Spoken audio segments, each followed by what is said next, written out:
Alhamdulillah, puji syukur kehadirat Allah Subhanahu wa Ta'ala yang telah mendudukan kita di majlis yang mudah-mudahan kita harapkan keberkahannya dari Allah Subhanahu wa Ta'ala, yakni majlis ilmu. Mudah-mudahan niat kita ya, dari rumah menuju tempat thalab ilmu ini senantiasa diganjar pahala oleh Allah Subhanahu wa Ta'ala. Karena dalam keterangan hadis, orang yang menuntut ilmu ya, ini dari niat langkahnya ya, dari rumahnya, dari awal dia mau berangkat, mau melangkahkan kaki, ini udah dihitung jihad. Maka hadirin jamaah taklim rahimakumullah ya, untuk jihad ini Masya Allah bukan berarti kita harus angkat senjata berangkat ke Palestina atau ke luar negeri ya, membantu saudara-saudara muslim kita yang tertindas. Ternyata makna daripada jihad ini luas. Kita dari rumah menuju tempat ataupun majelis ilmu dengan niat semata-mata karena Allah Subhanahu wa Ta'ala, maka langkah kita yang pertama ini pun sudah dihitung dengan pahala jihad. Alhamdulillah, mudah-mudahan ya Allah Subhanahu wa Ta'ala meluruskan niat kita. Niat ke pengajian ini bukan cuma sekedar numpang ngopi, bukan cuma sekedar ketemu teman, ada janjian entar ketemu di pengajian gitu, ada maksud lain ya. Tapi kita hakikatnya kita kumpul di sini, duduk di sini, ini adalah salah satu tanda kasih sayang Allah Subhanahu wa Ta'ala kepada kita ya. Hadirin jamaah ta'lim rahimakumullah ya, mengingat karena masih dalam suasana duka di rumah Sohibul Bait ini ya, sedikit kami sampaikan bahwasanya ada 3 perkara yang ikut kepada jenazah ya. Apabila seseorang meninggal dunia, maka ada 3 perkara yang ikut kepada orang yang meninggal dunia. Apa itu yang pertama? Yang pertama yaitu ahluhu, ahli keluarganya. Kalau seseorang meninggal ya, ini keluarganya ikut nganter, suaminya, orang tuanya, anaknya, tetangganya, karib kerabatnya, ini ikut nganter. Apabila seorang meninggal dunia, nganter ke pemakaman, tapi semuanya pulang lagi ya. Begitu selesai dimakamkan, dibacain talqin, maka keluarganya biar kata suami cinta banget sama istrinya, atau sebaliknya biar kata istri cinta banget sama suaminya, biar kata orang tua sayang banget sama anaknya, biar kata anak sayang banget sama orang tuanya, ketika sudah selesai dimakamkan ditinggal. Mungkin ya semenit, 2 menit, 10 menit masih tetap meratap, menangis, sedih, merasa kehilangan, masih diam di atas pusara kuburan orang tuanya atau suami atau istrinya. Tapi nggak bakalan lama, nggak ada yang sampai berminggu-minggu diam baik di kuburan, saking sayangnya. Semua akan meninggalkan, balik lagi ya, balik lagi ke rumah masing-masing. Nah, yang kedua, wa maluhu, hartanya ikut juga nganterin. Mungkin semasa hidupnya nih si mayit tadi punya kendaraan, entah itu mobil ataupun motor ya. Ini ikut juga ke pemakaman, ikut nganter, dipakai ya kan. Ini bawa mobil almarhum atau bawa motor almarhumah, bawa ikut ke pemakaman. Tapi begitu selesai di pemakaman, maka balik lagi hartanya. Ya, nggak ikut menemani si mayit. Nah, yang ketiga yang ikut kepada si mayit adalah wa amaluhu, yakni amalnya. Amal si mayit ini yang akan ikut menemani dia di dalam kubur. Baik itu amal baik ataupun amal buruk, ini dua-duanya ikut di dalam kubur. Maka hadirin rahmati Allah Subhanahu wa Ta'ala, keluarga kita akan balik meninggalkan kita. Harta kita yang kita cintai di dunia ini, yang kita sayang-sayang, ya, boleh ngangsur 3 tahun, ya kan?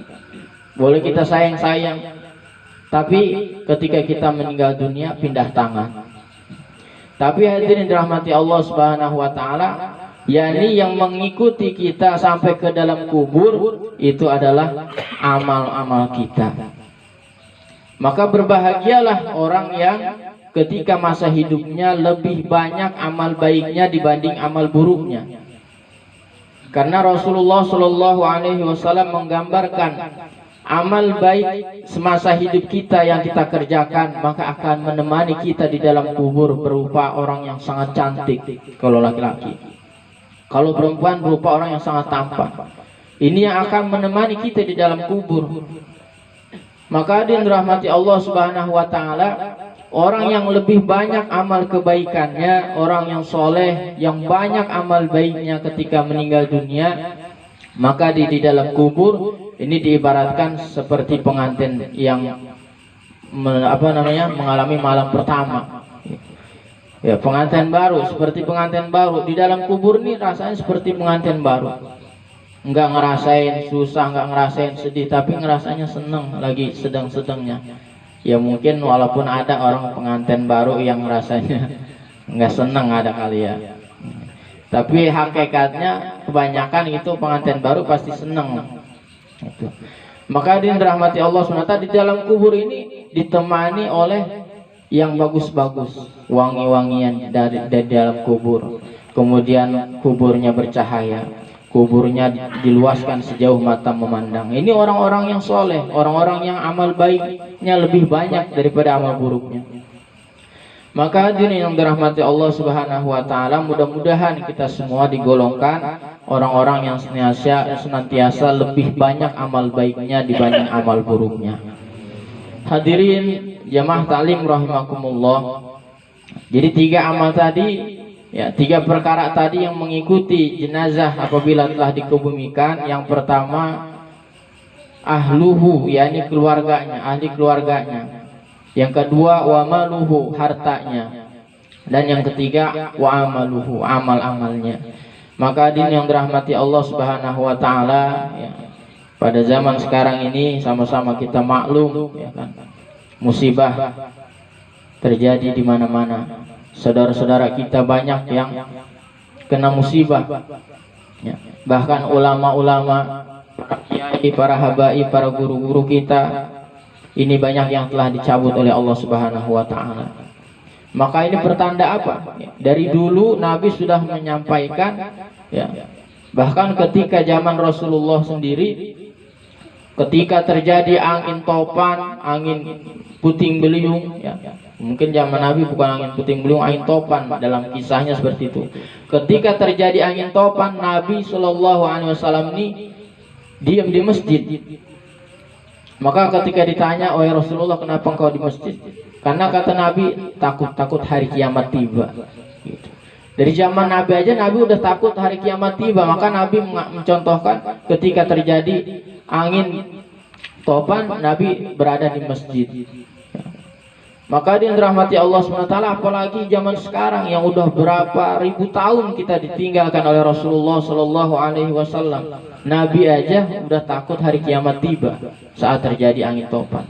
Apalagi sekarang bukan cuman angin topan, gempa bumi, likuifaksi ya waktu kemarin di Palu itu. Bahkan banjir bandang. Hadirin yang dirahmati Allah Subhanahu wa taala, kalau nabi-nabi terdahulu, ya, ketika berdakwah kepada kaumnya ingkar, maka yang jadi musibah, satu macam musibah. Contohnya Nabi Nuh alaihi salam, dia dakwah selama 950 tahun. Dalam keterangan di Al-Quran, Nabi Nuh alaihi salam dakwahnya 950 tahun. Masya Allah, bisa kita bayangkan berapa tahun umurnya Nabi Nuh. Ini dakwahnya, ya, dakwahnya 950 tahun berdakwah kepada kaumnya, ya, yang mana cuman dapat pengikut kurang lebih 80 atau 83 orang. Bahkan anak dan istrinya sendiri pun tidak ikut kepada Nabi Nuh alaihissalam. Maka hadirin rahmati Allah SWT, begitu murkanya Nabi Nuh alaihissalam dengan keadaan umat, maka angkat tangan doa kepada Allah SWT agar Allah turunkan bencana, Allah binasakan ini kaum yang tidak mau taat kepada Allah. Maka hadirin rahmat Allah SWT, Allah Ta'ala memerintahkan untuk membuat sebuah bahtera, sebuah perahu.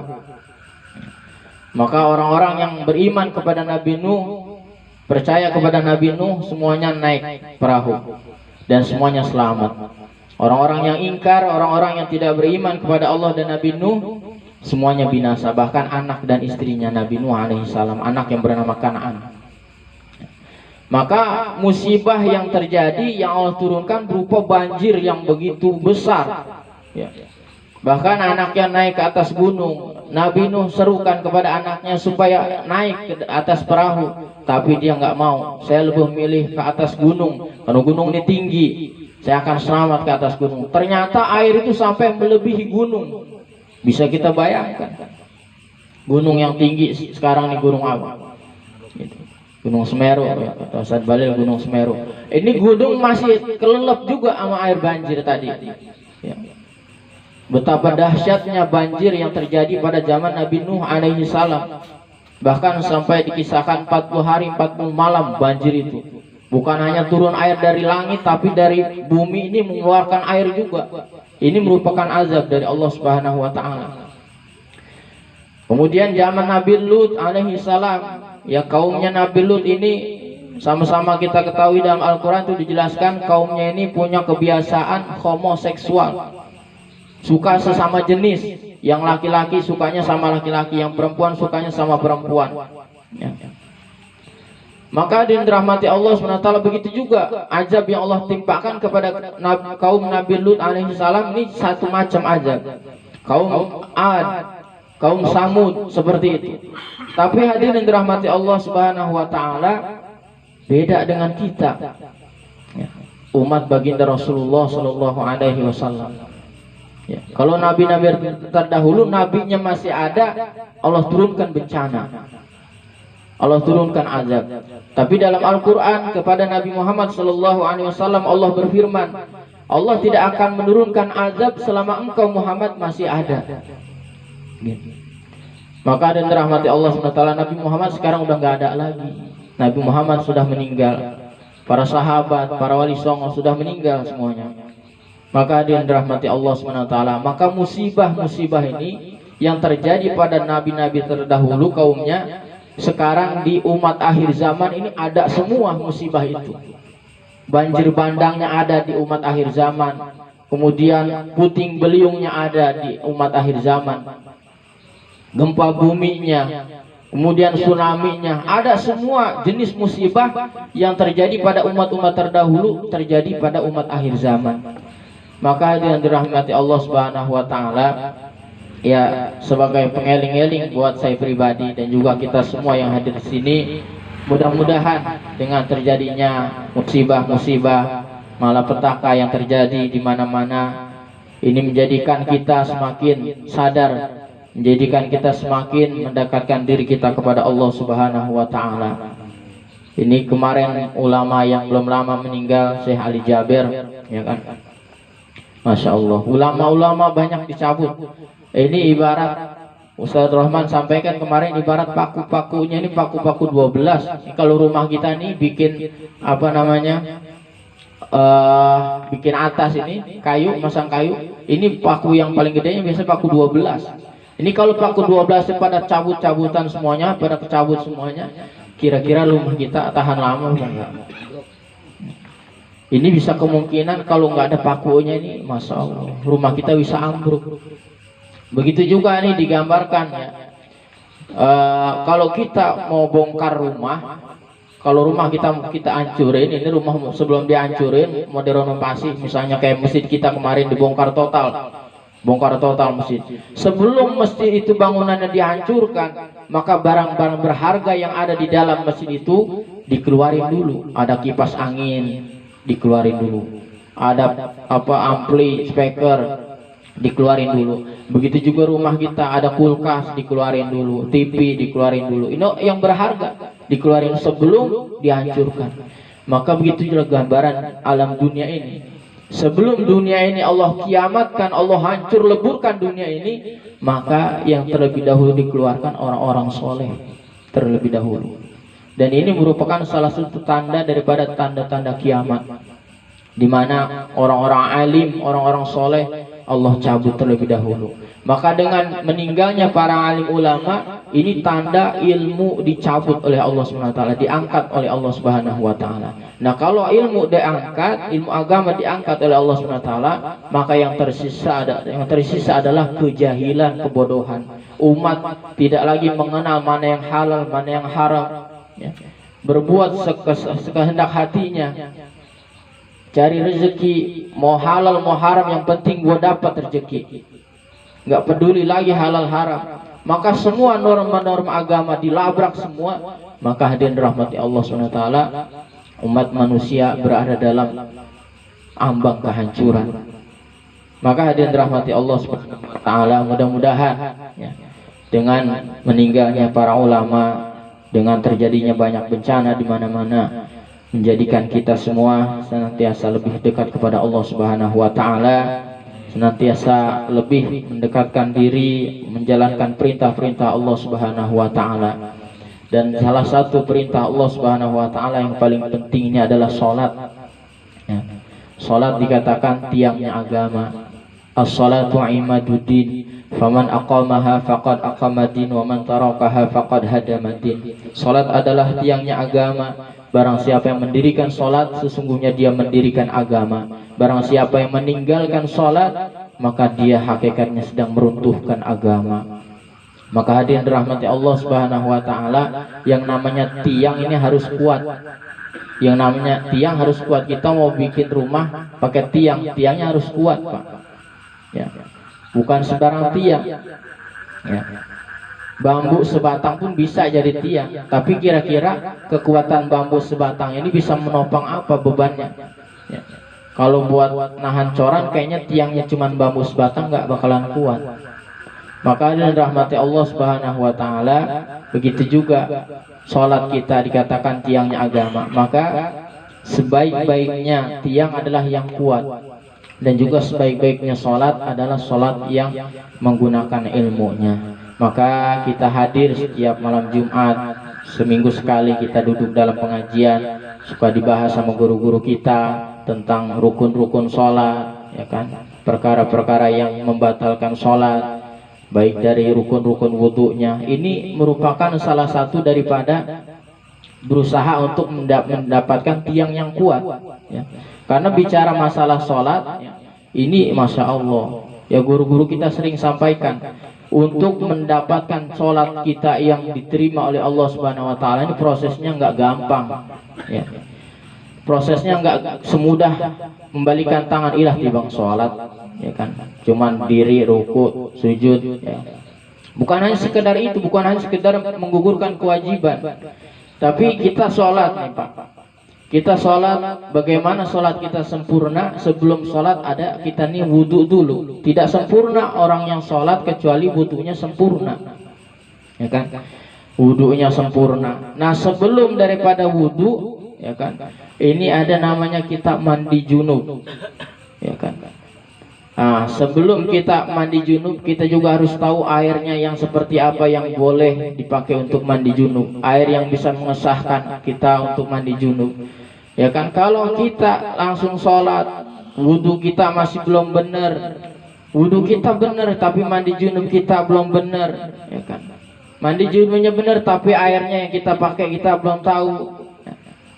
Maka wajar kalau hari ini kita sholatnya rajin, sholatnya tekun, tapi sholat kita belum bisa merubah kita, ya. Sholat kita belum berkualitas, belum bisa memperbaiki amal-amal kita.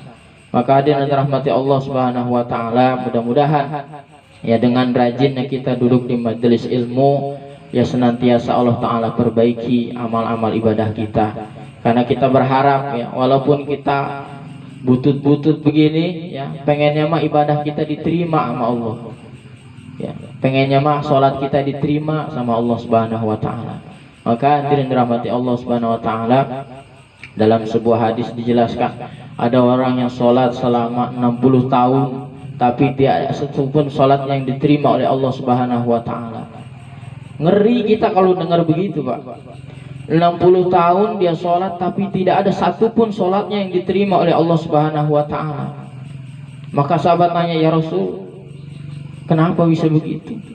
Karena dia tidak menyempurnakan ruku dan sujud dalam sholatnya. Bahkan hadisnya yang lengkapnya ini, pencuri yang paling buruk adalah yang mencuri dalam sholat.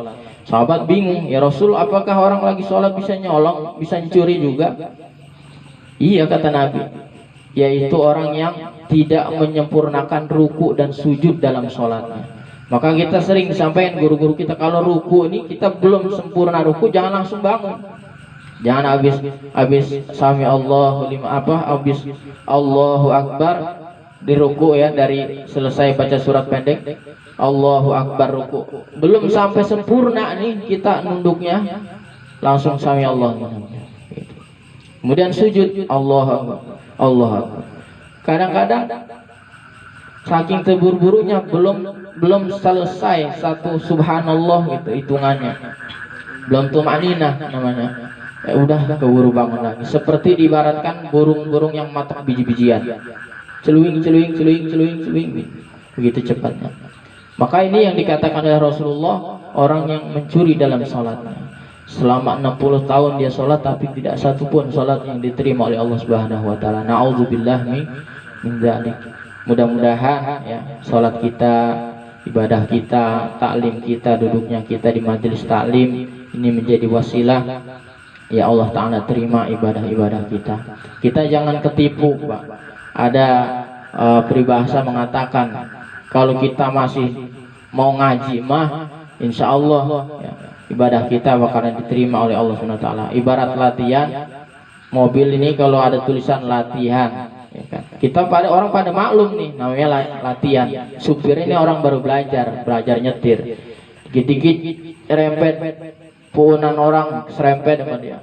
Ada nenek-nenek lagi lewat hampir jeblok ya kan, namanya lagi latihan. Orang pasti masih maklumin gitu. Begitu juga kita nih, ibadah kita ya.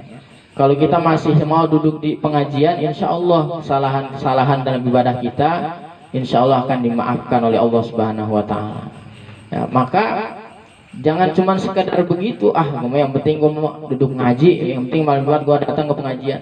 Tapi saat ngaji, guru menyampaikan materi pelajaran, dia tidur. Gitu. Saat materi pelajaran disampaikan tidur, akhirnya nggak masuk ilmu.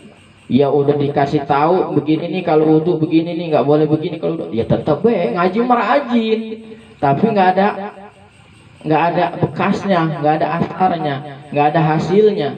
Buat apa? Ibarat guru kita sampaikan ini nih, nuang air di gelas tapi terbalik begini.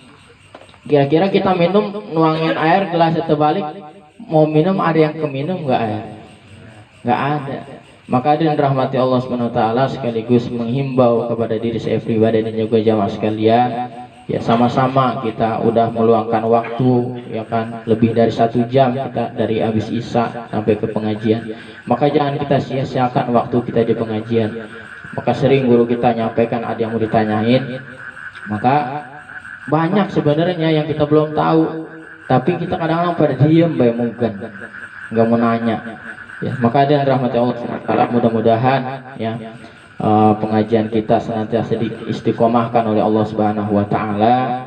Ya, seperti sekarang nih pengajian kita ini kan judulnya dari dulu pengajian keliling, tapi sekarang keliling udah banyak yang kurang berminat mungkin ya entah dari ekonominya atau gimana. Namun perlu diketahui, jadi dari dana yang Bang Agus mintain itu setiap Kamis sore ini untuk tuan rumah dikasih sebesar Rp150.000 dipukul rata semua. Pokoknya siapapun yang narik Rp150.000 ini bantuan konsumsinya ya. Jadi untuk meringankan ya, mudah-mudahan ya dengan penyampaian ini memotivasi kita semua ya supaya semangat lagi gitu narik pengajian. Supaya semangat lagi narik pengajian. Kita harus bersyukur kalau rumah kita ini jadi tempat pengajian, jadi majelis ilmu. Yang mungkin sehari-hari, seminggu, 2 minggu, sebulan, bertahun-tahun mungkin rumah kita nggak pernah kita bacain Quran. Ya dengan kita narik pengajian, baca al-hadiah, ya kan, besuk ahli kubur kita, ngedoain ahli kubur kita. Mungkin kalau kita sendiri pribadi kita malam Jumat juga enggak sama ahli kubur orang tua kita. Ya, tapi dengan kita narik pengajian, kita ala kadar ngeluarin makanan, minuman, kita niatin sodakoh malam Jumat, apalagi banyak hadisnya yang menjelaskan keutamaan sodakoh di hari Jumat ataupun malam Jumat. Ini akan Allah berkahkan. Ya, rumah kita juga Allah berkahkan. Kita jangan hitung-hitungan banget mikir, ntar kalau gua narik pengajian bakal makanan segini, belum gurunya, belum ininya. Jadi udah perhitungan duluan. Mau sodakoh ini jangan hitung-hitungan. Ya. Sodakoh jangan hitung-hitungan. Nanti kalau kita nggak hitung-hitungan, Allah pun akan berikan kepada kita ini nggak pakai hitung-hitungan lagi tuh. Udah dah, diberikan terus sama Allah Subhanahu Wa Taala. Ya. Hadirin yang dirahmati Allah Subhanahu Wa Taala, yang mungkin ini sekedar serep ya, daripada kosong ya, banyak mungkin yang tidak sesuai atau tidak beraturan, tidak terarah yang saya sampaikan ini, karena hakikatnya masih belajar, dan juga mudah-mudahan apabila ada benarnya semata-mata mutlak datangnya dari Allah Subhanahu Wa Taala, mudah-mudahan berkesan dalam hati kita dan juga bisa kita amalkan. Apabila ada buruknya, salahnya, ini adalah nafsu dan kebodohan saya. Kepada hadirin mohon dibukakan pintu maaf yang seluas-luasnya, kepada Allah mohon ampun. Saya akhiri billahi taufiq wal hidayah. Wassalamualaikum warahmatullahi wabarakatuh.